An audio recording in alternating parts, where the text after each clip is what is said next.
નમસ્કાર, સત્યમેવ જયતે લાઈવ ન્યૂઝમાં આપનું સ્વાગત છે। વડોદરાના સેવાસી વિસ્તારમાં 2 દિવસથી ગુમ થયેલા 45 વર્ષીય યુવકનો મૃતદેહ તળાવમાંથી મળી આવતા વિસ્તારમાં ચકચાર મચી ગઈ છે। સેવાસી મંદિર પાસે આવેલા તળાવમાંથી એક પુરુષનો મૃતદેહ જોવા મળતા સ્થાનિક લોકોના ટોળેટોળા ઉમટી પડ્યા હતા।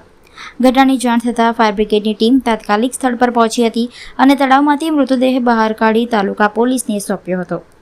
મૃતકની ઓળખ રમેશભાઈ મંગળભાઈ સોલંકી, ઉંમર 45 વર્ષ, રહેવાસી આંબલીવાડું ફળિયું, સેવાસી ગામ તરીકે થઈ છે।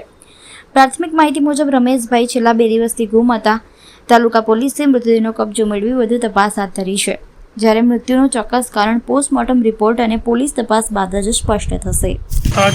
મારું નામ છે પોલીસ કોન્સ્ટેબલ અરવિંદભાઈ। આજે 8 વાગ્યાના અરસામાં પોલીસ સ્ટેશન ફોન આવેલો અને એમને જણાવેલું કે ભાઈ સેવાસી ગામ છે, ત્યાં તળાવની બાજુમાં એક ડેડ બોડી પડેલી છે। એવો ફોન આવેલો।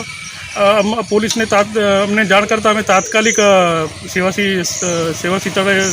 જઈ તળાવ પાસે જઈ અને જોયું તો એક ઈસમને પાણીમાં તરતી લાશ જોવામાં આવેલ અને ત્યાં ઘણા બધા ગામના સ્થાનિક લોકો પણ ત્યાં હતા અને આજુબાજુ પૂછા કરતાં તેમના સંબંધી નારાયણભાઈ એમને જણાવેલું છે કે જે આ મરણ જનાર છે એ અમારા સાડુભાઈ છે। અને ત્યારબાદ તાત્કાલિક ફાયર બ્રિગેડ બોલાવી અને